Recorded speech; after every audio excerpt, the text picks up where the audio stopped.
G'day, this is Captainoob, and this is the Q-35 Matter Modulator. Now, players of New Vegas will recognize this thing's name at least, because Fallout 4's art direction has made this thing look a little bit different. And with that, we actually get the modular powers of the plasma rifle in this thing too, which is sometimes fortunate, but also unfortunate at the same time. So, getting into these attachments here, we've got the receiver or the capacitor here. That is basically the same as the standard plasma rifles, and the same for the barrels, except for the short one, which has that little green tube tip at the end there, and that is only for the short barrel. Unfortunately, the splitter and the automatic barrel, as well as the sniper barrel, remain the same, albeit with the retextures of the thing there with the gunmetal grey. I'd like to actually see the sniper barrel just be a longer version of the short barrel that you'd get. Just extend that tube out a little bit. I reckon that'd look pretty good, but for now that just sort of remains as that. So to preserve the actual looks of this, we'll just go for the improved short barrel, and for the stocks, to preserve the looks again, we'll go for the standard. It looked a little bit like this back in Fallout 3 in New Vegas, except it had the tube from the end of that going to there rather than along the stock itself. Made it look a little bit more DIY prototype sort of thing. Now, going for the iron sights on this one, because obviously the Q-35 Matter Modulator, if you recognize that weapon or are familiar with that weapon, it had no sights on it, so that is about the closest we can get to the actual thing. I'll go ahead and make one for each of the muzzle types so we can actually test this thing to its fullest, and we'll get into Gunner's Plaza. Righto, here we are in Gunner's Plaza, and this is the Q-35 Matter Modulator in first person. Doesn't quite capture the looks, but it does alright for its new sort of form. And going into third person, that's what it looks like there. Now, unfortunately, the glow maps are a little bit dull there, so they don't really glow as much as I feel like they should. And the little plasma things in there are unfortunately static, so that does make it a little bit more boring, but that's fine. This thing is a pass either way. Now, we'll actually get stuck into these gunners now. As soon as they round the corner, well, in fact, we'll just do that ourselves. Just peek out, and we'll get stuck into this gunner there. Oh, that one's got one of the flashlights on a Scar H. Now, getting into the damage of this thing, yeah, this thing does alright. Since it is based off a plasma rifle, it is a pretty high tier weapon, which is nothing to be sort of sneezed at. It's actually doing quite well. Almost got that gunner in one mag, that legendary gunner in one mag, and we made sure it actually did, which is nice. We'll knock out those turrets because they annoy me from time to time, and then we'll get to the legendary gunner in here. So unfortunate that you can't get much of this thing with the standard barrel there, because it basically is just a rebranded short one. But that's where the modular customization of the Fallout 4 ones come in. So this one has the automatic barrel on it. Now, you may have noticed that I've been actually able to fire this thing super fast with the standard sort of barrel there, and as you can tell, yeah, it sort of carries over to this one too. Blink and you'll miss all of these bloody plasma bullets firing, because it's quick. It's quicker than the AEK jumping its mag back in Battlefield 3 and 4. What a gun that was. Alright, so now we've actually taken out those ones. I think it is time to shelve this for a while. In the meantime, we'll use our plasma throwing one, which is great fun to use because it does so much damage there. Toast that gunner alive there. And you know what, for now, we'll go for a little bit more of the high damaging. This one has the sniper barrel on it, and we'll make use out of some of these sneak attack criticals just to get rid of these turrets first up. Except that I'm shooting basketballs there, and I really can't get the bloody projectile there. There we go. Okay, so there's Captain Bridget over there, and that presents me with a little bit of trouble. But now we've got the splitter on, and with the scope there, this thing being a weapon that has a semi-auto and semi-auto with a scope and fires multiple projectiles, you can tell that we can pretty much down any sort of person we shoot at with a couple of shots. So we'll just do that against those gunners there, although the recoil's a little bit on the high side, so we've got to watch out for that. So we'll just knock them down, hopefully, and when they're down, bring out our little pocket flamer, and then we'll cook them all alive just like that.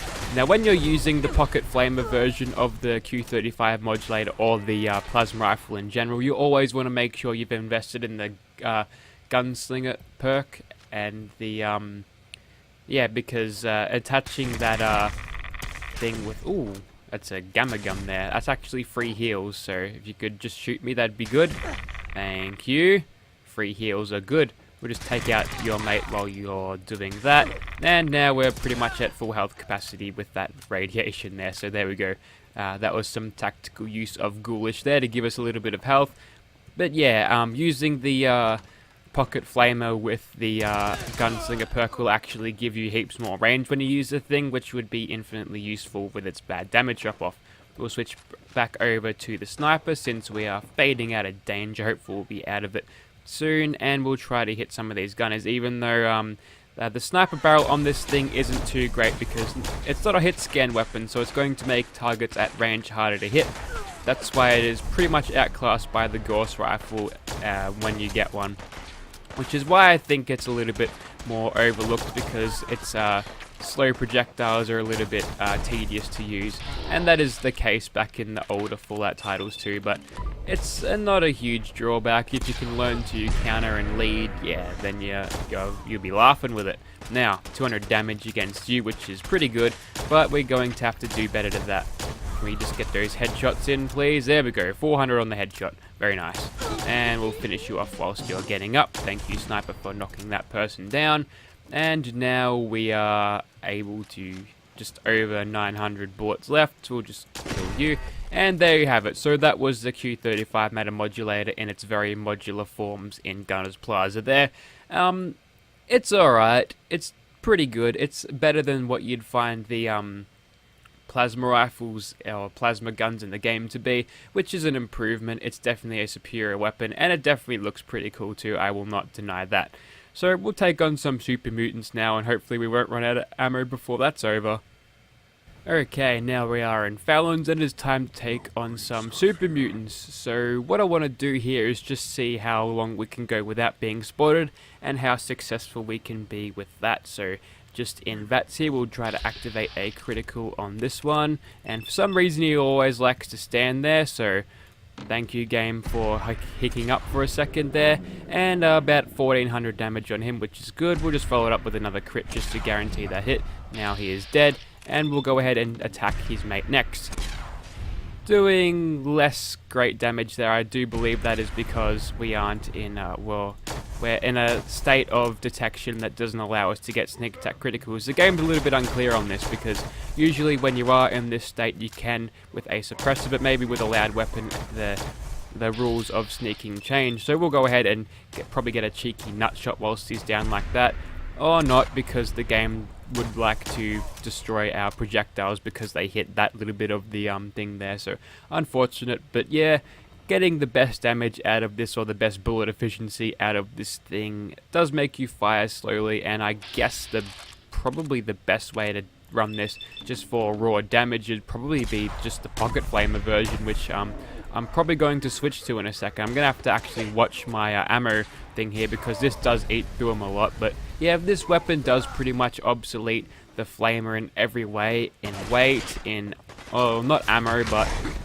but in weight and damage output, basically the things you sort of want this thing to do. And maybe in a roundabout way it is better with ammo than the flamer, because you'll spend less ammo actually killing people.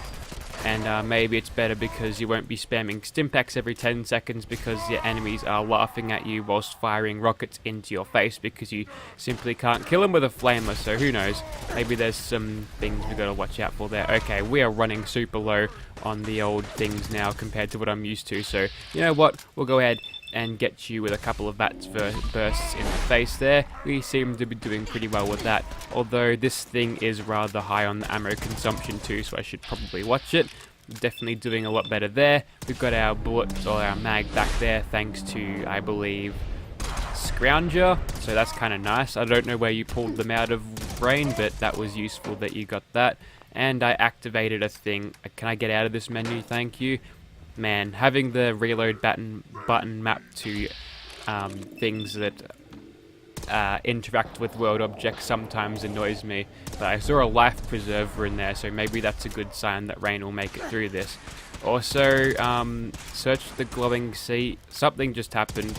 I think one of the quest mods I have installed for some reason just made me do something, and Oh, actually, that might have been...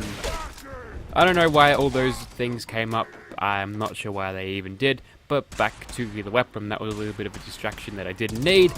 Now, doing pretty good damage there. Against lower level super mutants, you'll find yourself doing a lot more damage, and of course playing on lesser difficulties and very hard, you won't be finding these guys nearly as tanky, which is fun. Let's play super mutant, let's go. We'll start off by just giving you lots of that face surgery there, and a crit to sweeten the deal there. And look at those barrels going around as you fire. I don't think I've actually noticed that ever before. That goes to show you how much I haven't used the plasma rifle, or just how stupid I am to not realize that after using this weapon for a couple of years now. Maybe on PS4 it didn't happen, but I certainly haven't noticed that before. Also, that is not a good time to walk around casually. And we'll finish off this bloody super mutant with the shotgun. Bam, bam, bam, bam, bam, bam. It's actually terrible. There's not much use using this thing. I think I prefer the regular combat shotgun to this, even though this thing is a little bit lighter. But you know what? It will knock you down.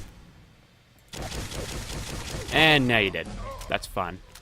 Okay, so I think you get the point of this weapon. It's going to do a little bit better than the sort of the plasma rifle in the game, but it's not going to totally blow it out of the water. So if you like your uniques doing a little bit of improvement, or standalone weapons being sort of balanced and all of that, then this is the mod for you. If you enjoyed using the Q-35 Matter Modulator back in New Vegas and would like to see it back in Fallout 4, then yeah, I'd say go for this. Links will be in the description if you're interested, and also if you'd like to see this character in your game as a companion, then I'll be sure to link the companion mods down there too. And if you're on PC, I'll recommend a mod to actually get her wearing this sort of outfit there, because yeah, that's sort of what she was designed to wear, even though it doesn't leave much to the imagination, does it? Ah, well, thank you for watching, guys.